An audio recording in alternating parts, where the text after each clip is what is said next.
Income tax. Thank you, Chair. I beg to move that the clauses as read out be deleted as proposed by His Excellency the President. Honorable Speaker, these are some of the clauses that I indicated when the Speaker was still on the chair, that part of the changes that would have come with this finance bill, part of the positive things that came with this finance bill, which unfortunately, Honorable Speaker, as the country engaged both here, at least not here because they were pointed out, but as the country engaged even on the X spaces and elsewhere in other public fora, these are some of the positives that nobody ever spoke about. Honorable Speaker, with the deletion of these clauses on the Income Tax Act, I have indicated, Honorable Speaker, that we intended to give exemption to mamambogas, subsistence farmers, small-scale traders, anyone who is required to file their returns using e-TIMS, Honorable Speaker, they were going to be exempted. And especially for our farmers and micro-enterprises, Honorable Speaker, whose gross income is below $1 million shillings, they would not need they never needed or would not have been required to file their returns through e-TIMS. But Honorable Speaker, if you can protect me from Honorable Kawanjiko who is conversing in Kikuyu behind me.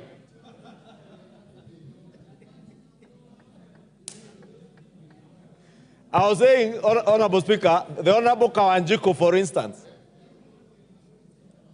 Shiko from Ruaka, who is a small-scale trader, would not have required to have an e-TIMS to file her returns if her gross income is below $1 million shillings.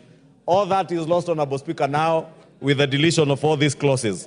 Honorable Speaker, we were going to introduce minimum top-up tax to multinationals, not for Kenyan companies, Honorable Speaker, but for multinationals to be able to top up their taxes if they are paying in other jurisdictions a tax rate that is lower than that which is being paid for here.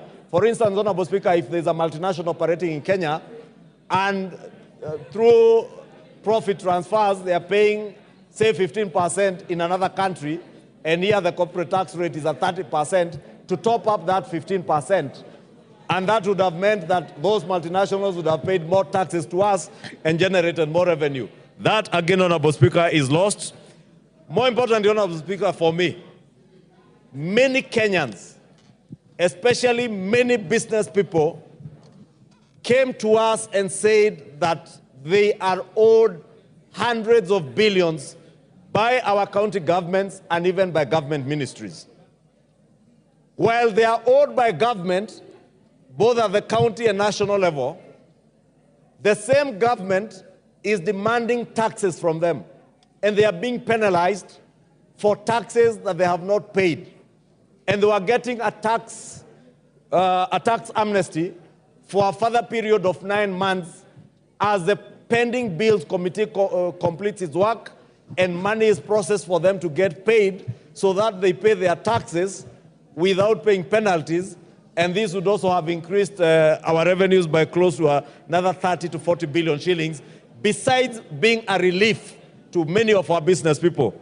Unfortunately, Honorable Speaker, many of these business people now will have to contend with dealing with KRA because that tax amnesty came to an end on the 30th of June this year, and therefore they will not be able to enjoy that tax amnesty that was extended to them in the Finance Bill of 2023, and which we sought to extend to this year to next year around March by a further 9 months. Lastly, Honorable Speaker, our post-retirement medical schemes, Honorable Speaker, are also going to enjoy a saving by increasing,